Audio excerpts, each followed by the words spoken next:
শেখ হাসিনার আমলে যারা ব্যাংক লুট করেছে, ব্যাংক আত্মসাৎ করেছে, এস আলমদের উত্তরসূরি হিসাবে 5ই আগস্টের পর আমরা কি ব্যাংক আত্মসাৎ করতে দেখিনি?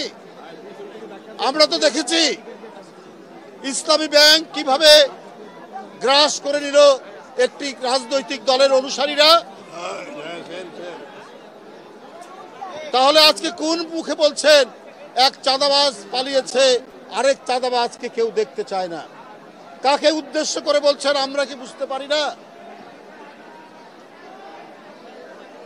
আমরা তো প্রথমেই দেখলাম 5ই আগস্টের পরের দিনই কি করে ইসলামী ব্যাংকগুলো আপনারা দখল করেছেন। এটা কি জনগণ দেখেনি? এটা তো জনগণ দেখেছে। আর আজকে বড় বড় কথা বলেন, কলঙ্ক লেপন করার চেষ্টা করেন বিএনপির নামে। পাড়া মহল্লায়, জেলায় জেলায় অনেক টার্মিনাল দখল সহ, অনেক সিএনজি স্ট্যান্ড দখল সহ, অনেক টেন্ডার ভাগাভাগির মধ্যে আপনাদের লোকরা কি জড়িত নেই? আমি সেই রাজনৈতিক দলটিকে বলতে চাই, খুব নীরবে নিভৃতে সবকিছু অপকর্মের সাথে আপনারা জড়িত।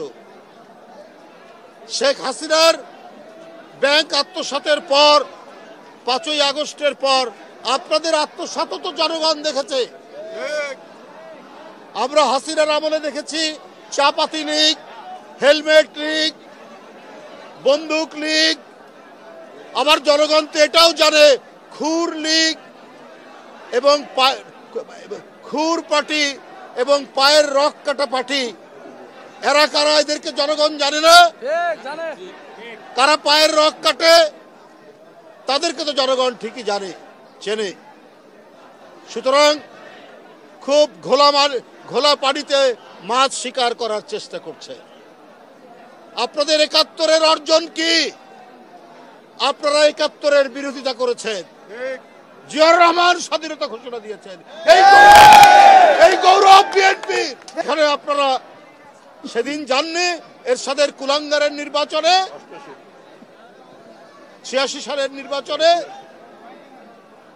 এটাও তো জনগণ দেখেছে। কিন্তু বিএনপি সেই নির্বাচনে যায়নি। তার নেত্রী বলেছিলেন, দেশনেত্রী বেগম খালেদা জিয়া, যে এরশাদের অধীনে কোনো নির্বাচন করব না, স্বৈরাচারের অধীনে কোনো নির্বাচন করব না।